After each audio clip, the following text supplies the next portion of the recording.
Welcome to the Musings of Jessica Marie. I don't know about you, but sometimes I get an urge to make a big change in my life. I've recently been thinking about finding a new job. I don't have the worst job in the world, but I would love the opportunity to experience a new organization and get a change of pace. Thankfully, we live in a world where leaving a company after just a few years isn't unheard of. Long gone are the days of being loyal to a company for 20 to 30 years of your life. I've been with my current company for the past 3 years, and I'm in my third position here, all of which have been drastically different from each other. I started off as a marketing coordinator, spent the majority of my tenure as a service coordinator, and now I'm in my favorite role so far, an office assistant. As I've gotten older, I've come to understand what older people mean when they advise younger people to get a job with good benefits. It's not necessarily just about the pay either. Having decent health insurance at an affordable deduction rate is something that you just don't think of until you need it. Same deal with employer-sponsored retirement plans. The match percentage for 401ks and Roth IRAs are indeed important when analyzing the strength of a company's offerings. Going forward in the future, I would love a fully remote position where I can save time, money, and energy so my work wouldn't take up so much of my life. I'm honestly 100% fine with having to work to fund my life, but I'm not okay with living to work. If your job title or company defines who you are, you might be missing out on what makes life worth living. I currently commute to work 5 days a week, and the traffic alone makes me question how people do it for 10, 20, or even 30 years straight. There's no way to predict if there will be a random wreck, so some days the commute definitely takes a little longer than others. There's also no quick way of getting home, so you often spend hours in a week just sitting in your car. There are some people out there who absolutely love office culture. They love going to the break room and connecting with their coworkers. They find the routine of getting up super early and going to an office building makes them more productive and less susceptible to distractions. They also find comfort in the monotony of knowing, within a reasonable percentage of variability, what each day will bring. For me, I don't necessarily like office culture, and I don't go out of my way to really engage in it.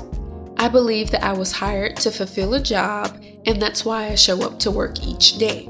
Most days, it's a struggle for me to wake up super early, rush out of the house on time, and sit at a desk in a cold office building while wearing uncomfortable clothes. I'd much rather complete my tasks while in the comfort of my home surrounded by my puppies. That way, at least if the stress of work starts taking a toll on me, I can take a mental break to play with my dogs and decompress. I would love a position where I play a vital role, but definitely nothing that requires too much leadership or responsibility. I also value autonomy in a role and dislike being micromanaged. If you give me a list of things that need to be accomplished, I'll get them done effectively, efficiently, and accurately as long as I have the time I need to work on it at my own pace. I also enjoy my privacy and don't need much human interaction to keep my morale up. My husband and I are all about optimizing our time to stay as productive as possible. We're always on go and have things scheduled out days, weeks, and even months in advance. Because we spend so much time analyzing and perfecting our schedules, I can't help but to notice all the wasted time that passes during an average day of work.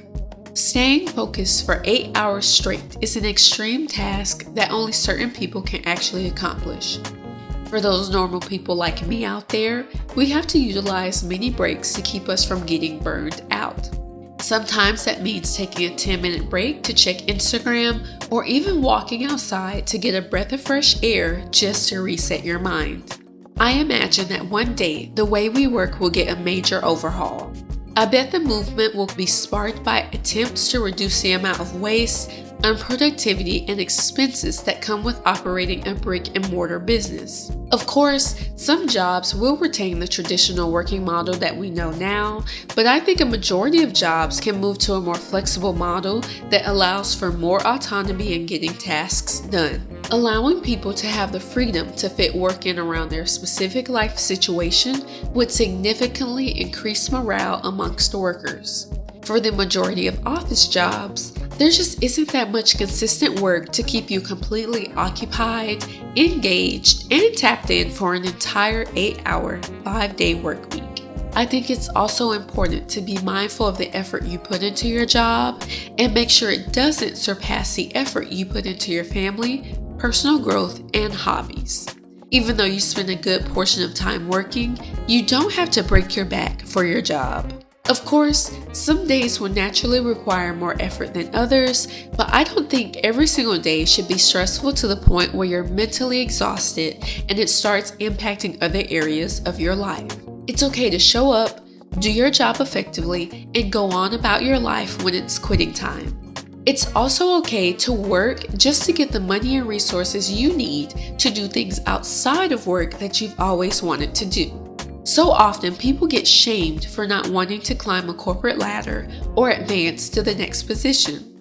Despite being an efficient hard worker, I personally don't want to get to the career level where I'm constantly in meetings, making big decisions, and forced to actually sacrifice time with my family just to keep someone else's business afloat. Ultimately, working is hard. Finding a new job is hard. Not putting yourself out there and trying something new might be the most detrimental because it not only keeps you stuck in your current situation, but it also impacts your future by making you complacent. Sometimes we all need a change to keep things interesting and fresh. When I find and land a new job, I'm sure it'll come up in a future blog post. Until then, I'm staying confident that whatever is for me won't miss me. If you enjoyed this episode, let me know by giving this video a thumbs up, leaving a comment, and subscribing to my channel. I'll see you in the next episode. Signed, Jessica Marie.